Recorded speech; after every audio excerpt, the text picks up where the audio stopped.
Hola, ¿qué tal? Vamos a continuar nuestra, eh, nuestro abordaje de los componentes que integran el citoesqueleto de las células. En un video anterior nos referimos a los filamentos de actina y vimos cómo se podían polimerizar y despolimerizar, y eso dependía de la concentración de actina presente en el medio en ese momento. Y cómo a una cierta concentración ya no había más crecimiento. Pueden repasarlo en el video anterior.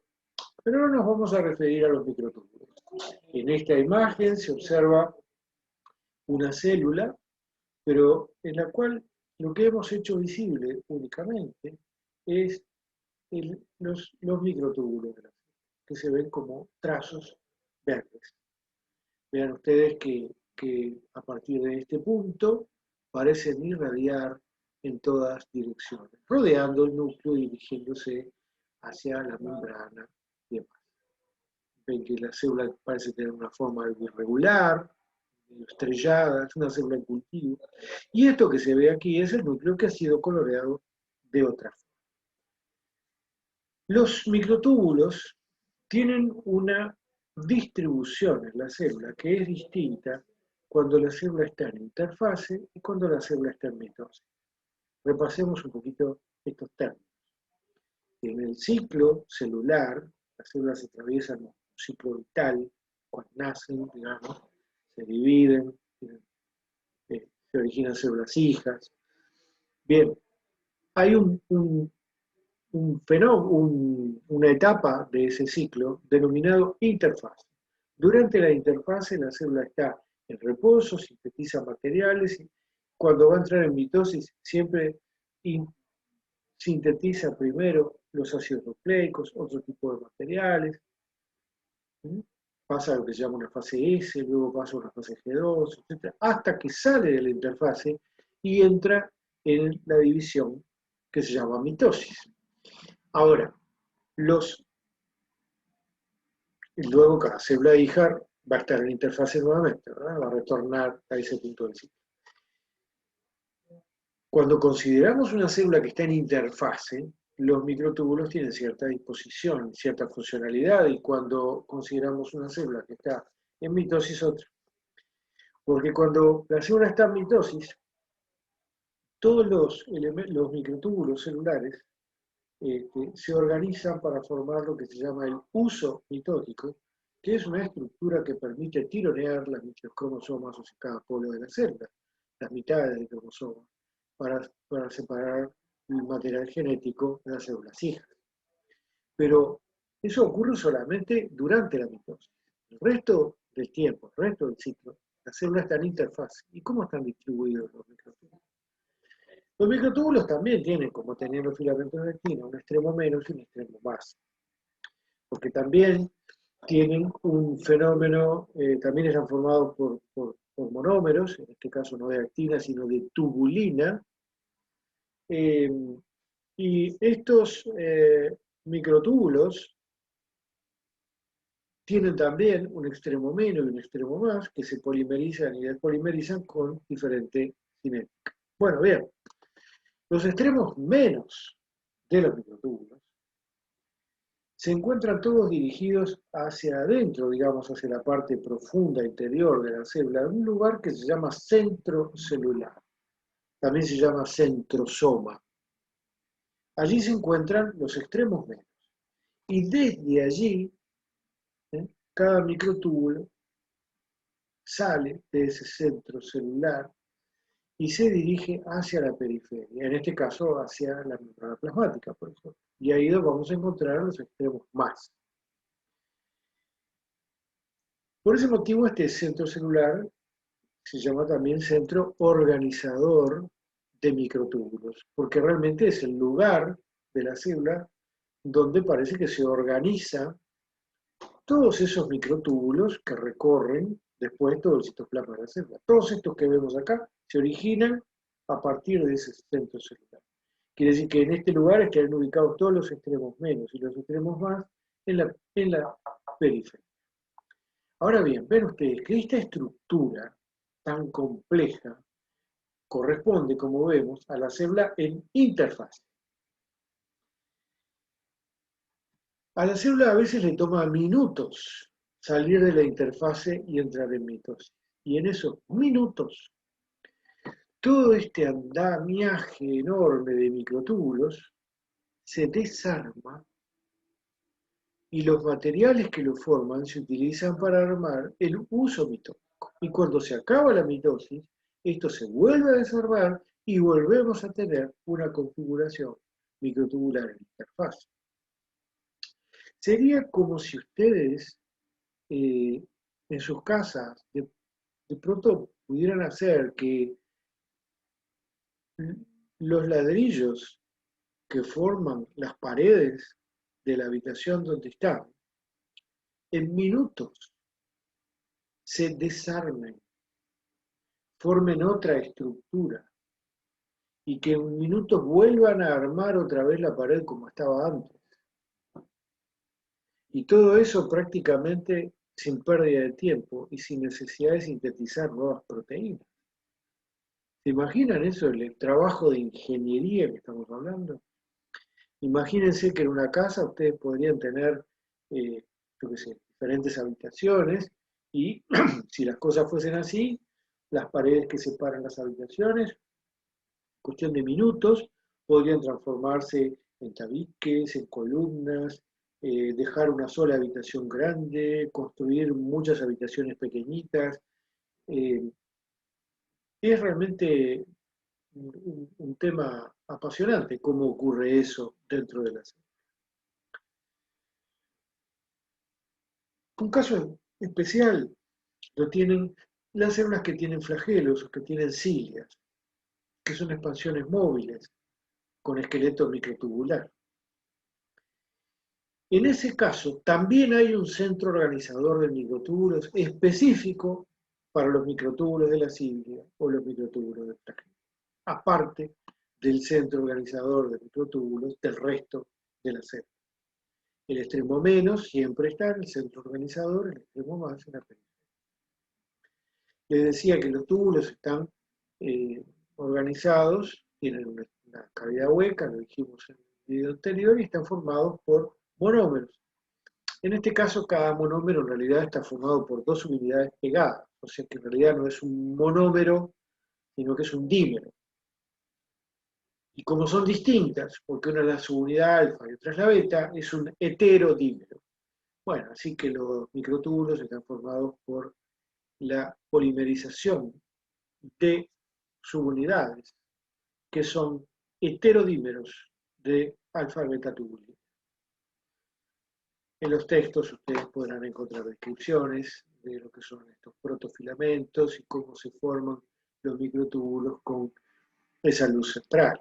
Nosotros no nos vamos a referir a este detalle. Sí me interesa, en cambio, destacar el papel funcional, porque los extremos menos de los microtúbulos están fijos en este centro celular o centro organizador del microtúbulo, donde se encuentran dos centríolos, que son dos estructuras formadas también por microtúbulos, ubicadas una en ángulo recto respecto a la otra. Alrededor de los centríolos hay una nube de material proteico y allí se encuentran ubicados los extremos menos de los microtúbulos. Bien, ocurre que estos extremos más, los extremos menos no pueden perder su unidad, tampoco pueden ganar su unidad.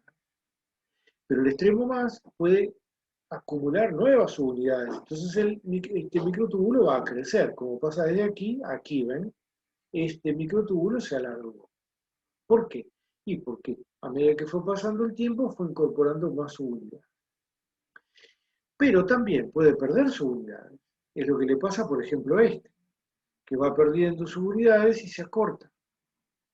Esta figura muestra, bueno, este microtúbulo que crecen y los otros que se acortan. Entonces, en un momento dado, la célula tiene este aspecto y al siguiente los microtúbulos tienen este otro aspecto.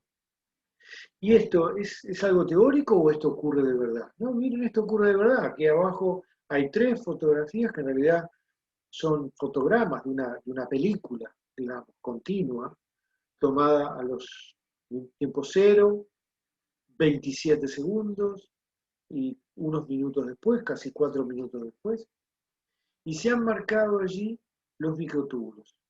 Vean, aquí con A hay uno, con B hay otro, con C hay otro. En el tiempo cero, estos extremos más tienen esta ubicación. Si esperamos un tiempo, menos de un minuto, 27 segundos, miren, A creció. B parece que quedó igual. Y C no ha cambiado tampoco mucho. Ahora, si unos minutos después, A se achicó. B creció bastante. Y C también creció y cambió ligeramente su posición. Esto ocurre de modo permanente, a menos que ese extremo más, cada caso, se fije, se le ponga una especie de tapón que impida la pérdida de sus unidades y la ganancia de sus unidades. Y entonces el microtúbulo va a pasar a ser un microtúbulo estable. Eso es lo que pasa, por ejemplo, en las cilias y los flagelos. Las cilias y los flagelos no están cambiando de tamaño, porque los microtúbulos que tienen el extremo menos y el extremo más con una especie de tapón. Entonces no hay polimerización ni depolimerización. Pero en el resto de los microtúbulos de la célula puede ocurrir estos fenómenos, que se llaman procesos de catástrofe cuando se desarman y rescates cuando vuelven a crecer. Entonces acá veríamos una catástrofe y esto sería un rescate. Pero bueno, son terminologías que se usan en este tema. Tenemos entonces en células en interfase un centrosoma, donde están ubicados los extremos menos de los microtúbulos y hacia afuera los extremos más. En el caso de que la célula sea ciliada, además posee diferentes centros organizadores de microtúbulos, uno por cada una de sus cilias. Si tiene 100 cilias, tiene 100 centros organizadores, uno por cada cilia. ¿Dónde están los extremos menos de estos microtúbulos? Los extremos más están ubicados en la periferia. Estos microtúbulos pueden ser estables o no. Vean que si son estables, la célula va a mantener la forma. En cambio, si no son estables, si son inestables, eso le permite a la célula tener cambios de forma. O mejor dicho, eso ocasiona cambios de forma. Y finalmente, cuando la célula se divide, las cosas cambian. Se usa todo este material, todas estas moléculas de tubulina para formar otra estructura que es el uso mitótico, que va a permitir tironear cada mitad de cromosomas para un lado y para otro cuando la célula se está dividiendo. Quiere decir que pasamos de esta configuración a esta configuración. Acá les quería mostrar que hay una posibilidad de generar movimiento. Estos microtúbulos que forman el esqueleto de las cilias están asociados entre sí por proteínas que son proteínas asociadas a los microtúbulos. Aquí los microtúbulos se dibujan en verde y lo que está en rojo, marrón, en celeste, etcétera, en este dibujo corresponden a proteínas asociadas. Esas proteínas vinculan un microtúbulo de la cilia con el que está al lado y provocan un desplazamiento de un microtúbulo con respecto al otro. Y podrían desplazar un microtúbulo con respecto al otro de esta manera. Pero eso no puede ocurrir, porque los extremos menos y más de los microtúbulos están fijos.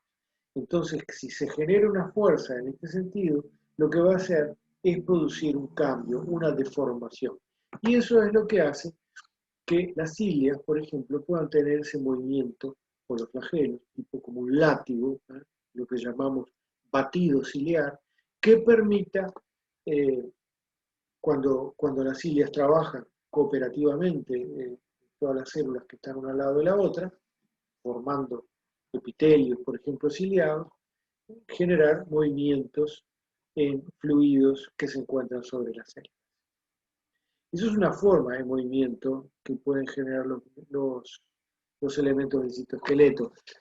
Existen otras, más complejas, que tienen que ver con la locomoción celular, pero a eso no nos vamos a referir porque nos iríamos de los objetivos de esta presentación. Pero sí queremos mencionar a las que se llaman proteínas motoras, que son muy interesantes. Vean ustedes, ya las vamos a presentar por sus nombres, por lo menos. Miosinas, kinesinas y dineminas. Acá se ha representado un microtúbulo, hueco, con su extremo menos a un lado, su extremo más al otro.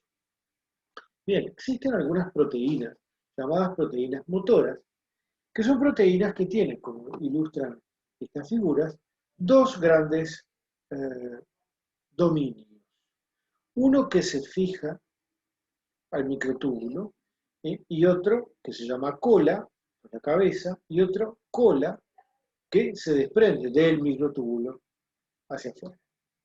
Las colas, como vamos a ver después, pueden fijar otros elementos y eso es extremadamente importante. Pero preocupémonos ahora por las cabezas. Las cabezas son capaces de liberar energía a partir de una molécula de intercambio energético que es el ATP.